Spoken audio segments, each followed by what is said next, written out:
கச்சத்தீவு அருகே மீன்பிடித்துக் கொண்டிருந்த ராமேஸ்வரம் மீனவர்கள் 14 பேரை எல்லை தாண்டி வந்ததாக கூறி இலங்கை கடற்படையினர் கைது செய்துள்ளனர். இந்தியா இலங்கை இடையே ஆழ்கடல் பகுதிகளில் மீன்பிடிக்கும் தமிழ்நாடு மீனவர்களை இலங்கை கடற்படையினர் படகுகளுடன் சிறைபிடிக்கும் நிகழ்வுகள் தொடர்கதையாக நீடித்து வருகிறது. எல்லை தாண்டி வந்து மீன்பிடித்ததாக கைது செய்யப்படும் மீனவர்களை அவ்வப்போது விடுதலை செய்யும் இலங்கை அரசு அவர்களது படகுகளை விடுவிக்க மறுத்து வருகிறது. இந்நிலையில் ராமேஸ்வரம் மீனவ கிராமத்தை சேர்ந்த மீனவர்கள் சிலர் நேற்று கச்சத்தீவு அருகே மீன்பிடித்துக் கொண்டிருந்தனர்.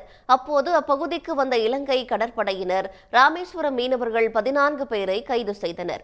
பின்னர் 2 விசை படகுகளையும் சிறைபிடித்த கடற்படையினர் மீனவர்களை இலங்கைக்கு அழைத்துச் சென்று விட்டனர். தமிழ்நாடு மீனவர்கள் சிறைபிடிக்கும் சம்பவங்களை தடுக்க ஒன்றிய அரசு உடனடியாக நடவடிக்கை எடுக்க வேண்டும் என மீனவர் சங்க பிரதிநிதிகள் வலியுறுத்தியுள்ளனர். நாங்க கடலுக்கு போனோம். ராமேஸ்வரத்தில் 600க்கும் மேற்பட்ட விசைப்படகு இருக்கு. ஆனா ஒரு 300-350 படகு தான் கடலுக்கே போச்சு போன கடல. அந்த சூழ்நிலையில காரைக்கால் மாவட்டத்தை சேர்ந்த ஒரு படகையும் 18 மீனவரையும் நேற்று சிறைபிடிச்சிட்டாங்க. இன்றைக்கு ராமேஸ்வரத்தில் கச்சத்தீவு பகுதியில் மீன் பிடிச்சிட்டு இருக்கும்போது இலங்கை கடற்படை 2 படகையும் 14 மீனவரையும் சிறைபிடிச்சிட்டாங்க. இது தொடர்கதையா இருக்கு. மத்திய அரசு பாராமுகமா இருக்கு. உடனே மத்திய அரசு தலையிட்டு இந்த மீனவர்களையும் படகுகளையும் விடுவிக்கணும்.